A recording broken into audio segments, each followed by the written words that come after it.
This is NDTV.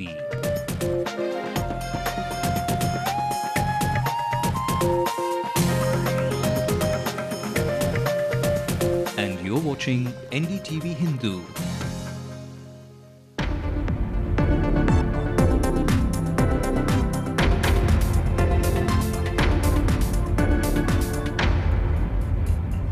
This is the late night news on NDTV Hindu. I'm Evelyn Matthew. These are our top stories tonight.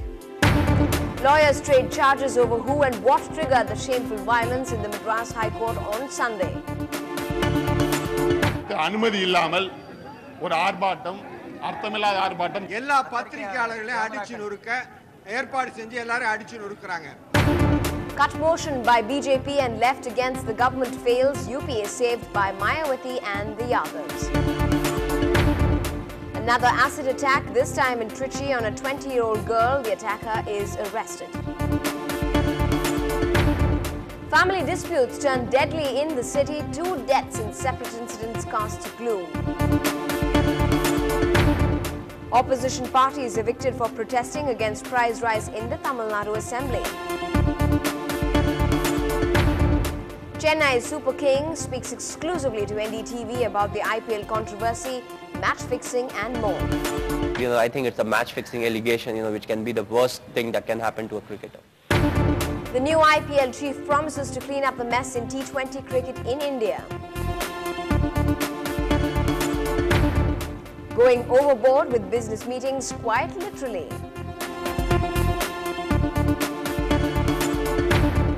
And our canine friends can now become the super saviors.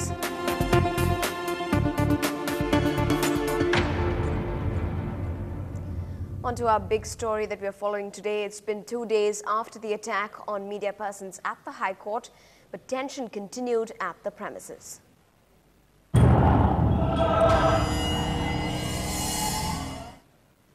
The Madras High Court witnessed heated arguments not inside court halls but on the streets.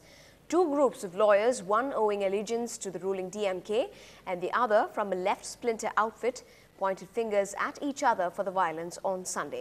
A section of these protesters claim they were assaulted by DMK men. Our reporter Shabir Ahmed was within earshot and he reports.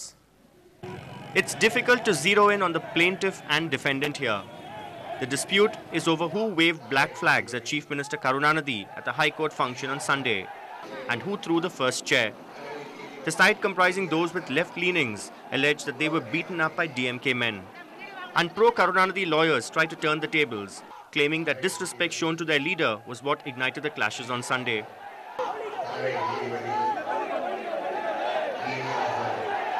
Tempers ran high for close to half an hour. And it didn't require a band to disrupt traffic. ஏற்கனவே போலீஸை பயன்படுத்தினாரு. இந்த தடவை என்ன பண்ணாரு? அவருடைய கட்சிக்காரங்களையே கருப்பு pant வெள்ளை சட்டை போட்டு கூட்டி கொண்டு வந்து பெரிய அளவுல அங்க வந்து அரங்கத்துல நிறைச்சு வச்சிருக்கிறாரு.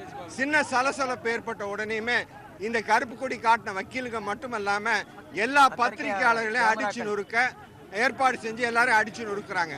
உயர்நீதிமன்ற வளாகத்தில் அனுமதி இல்லாமல் ஒரு ஆர்ப்பாட்டம் அர்த்தமில்லாத ஆர்ப்பாட்டம் தேவையற்றவர்கள் பெயர்களை எல்லாம் கலங்கப்படுத்துகின்ற வகையில் இன்றைக்கு நடைபெற்ற ஆர்ப்பாட்டத்துக்கு கண்டனம் தெரிவிக்கின்ற வகையில் ஜனநாயக ரீதியிலே இந்த ஆர்ப்பாட்டத்தை எதிர்ப்பு ஆர்ப்பாட்டமாக நடத்தினோம். Political parties in Tamil Nadu have active legal wings and the battle lines are clearly demarcated in the bar. In what may come as a further embarrassment to the DMK government, some lawyers have now decided to file a public interest litigation demanding action against the men in khaki for not doing their duty to prevent these attacks. In Chennai, with Shabir Ahmed, Sanjay Pinto for NDTV Hindu. Now, those who dared to physically assault journalists in the presence of the Chief Minister are yet to be arrested. The police remained mute spectators to the attack unleashed by the mob present at the unveiling of Ambedkar's statue on Sunday. N. Ram, the editor-in-chief of The Hindu, condemned the attack on media and wants a compensation to be announced for the injured media persons. It's shocking that the police have not done their job under the law. First, they failed to intervene to protect the journalists of NDTV, The Hindu, and also Jaya TV, who are only doing their professional job.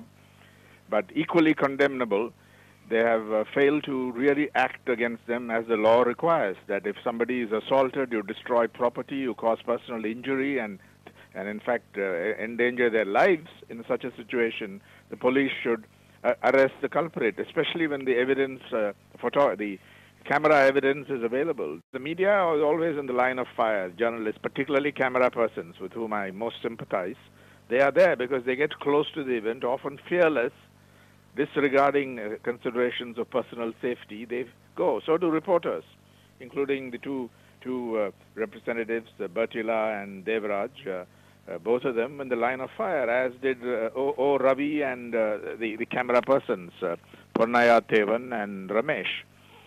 So they were doing their duty regardless of the personal risk, and if they are not protected by the police on the spot, by the lawmakers, by the executive branch, under the nose of the judiciary, then who will be able to protect them? So this, and right in front of them, this assault took place. Of course, the Ajaan provocators started it. These fellows dressed in white who got up and tried to disrupt a meeting. That should also be condemned. Scandalous if nothing is done to apprehend the criminal elements who attacked the journalists, and in fact compensation should be paid. The least that we could do is to invoke the legal provisions and ensure that justice is done expeditiously, speedily. But if they do that and take the law into their hands, you must ensure, whoever they are, whatever position they hold or may not hold, you must ensure that an example is made of them. Also reacting to the attacks was Dr. Tamilisai Soundararajan, Vice President of the BJP in the state. She expressed her anger against the attacks. She says, and I quote, "If media men are brutally attacked in the presence of Chief Justice and the Chief Minister, what about the common man? Where will he go for justice? Are we in a democracy or jungle Raj? The Chief Minister, who often claims himself to be an erstwhile journalist, should order real culprits to be booked instead of some scapegoats. Where is the freedom of the press? Is the police meant to protect only VIPs? People are ready to stand with NDTV on this issue." Now, you too can tell us what you've thought about those attacks against the freedom of press. You can mail us at feedback@ndtv-hindu.com, or you can call us at our new number 99625 04179. Now, in a shocking incident in Trichy, a boy threw acid on a 20-year-old girl, a resident of Tiruvanmiyur. She suffered severe burns on her face and neck. The girl was tortured by Ramajayan, who was said to be in love with her, because of which her parents shifted her to a private college in Trichy. The boy continued to harass her even in Trichy. He has reportedly been blackmailing her with some pictures of hers and called on her this morning, promising to return the pictures. She had gone to meet him alone, which is when he threw the acid on her and fled from the scene. The girl has now been taken to the Trichy Government Hospital. Police have arrested Ramajayan.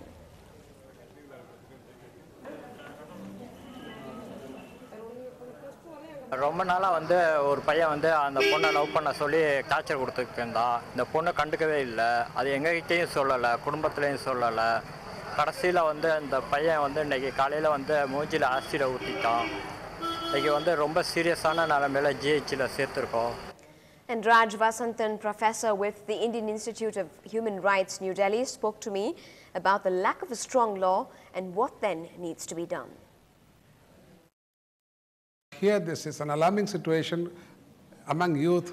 They entangle with a lot of problems like this in day-to-day lives. So many of cases had not been reported, and so many parents suffer of so many incidents like this. And this is the typical case where it has been going on for quite some time. The girl, Charanya, has gone to Trichy and she was studying, and she had been objecting. She didn't agree for the consent of that boy, Ramajayan, but she had become the victim now. And it is very condemnable situation. It is that everybody should take a very serious point of view of this. It's an attempt to murder, and it is that we cannot agree that it's like a eve teasing or whatever. 298 in IPC. It is not like that. It is a homicide. It's a non-bailable offense, and it should be taken very seriously.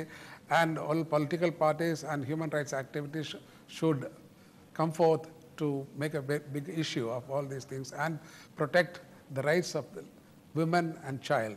And even in police stations now they have opened a new section of the child rights section for exclusively for the benefit of the children and women. On a day it was to face a big majority test in the form of a cut motion against rising fuel and urea prices, the UPA government seems to have pulled off a big coup by splitting the opposition. The cut motion has failed and the government is now safe, and now it is fast turning out to be a morale-boosting show of strength. The Speaker allowed the cut motions to be moved one by one. The government, confident of its numbers, went for a voice vote on the cut motion, and there was no division of votes, which the opposition was keen on. Lalu Prasad and Mulayam Singh Yadav declared that they wouldn't vote with the BJP and walked out with their MPs. This after the government got an unlikely saviour in the form of Mayawati, who announced that her party, the BSP, will not just abstain but actually support the government. 2 deaths in Chennai today are being probed by the police. In one incident, a 56-year-old woman was found charged in Thiruvika and her son was arrested. In another incident, a 24-year-old man is suspected to have stabbed his uncle in Korattur. A search is on to find him. Our crime reporter Salim brings you this story.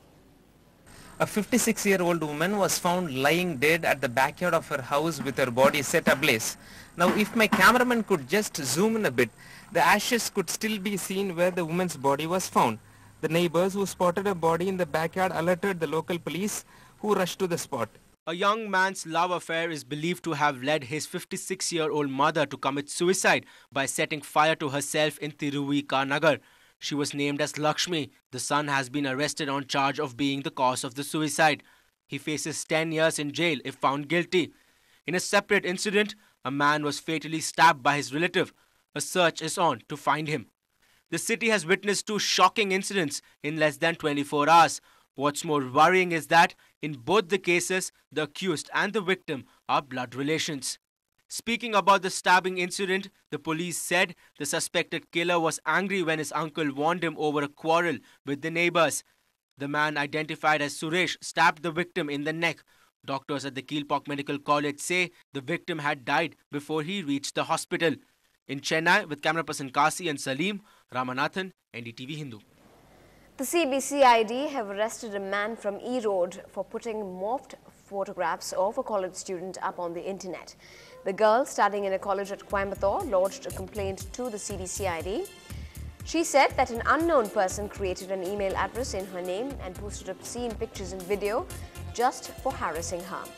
The CBCID, the cybercrime cell, investigated and found that a student by the name of Manikandan, aged 23 years at E-Road, was involved and brought him to Chennai.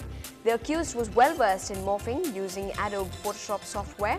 The victim's photograph was recovered from the personal email ID of the accused.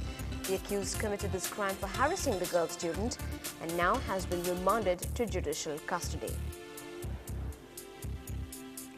Still ahead, a conference may now be no longer restricted to the 4 walls of a room, but beyond that, stay with us to find out.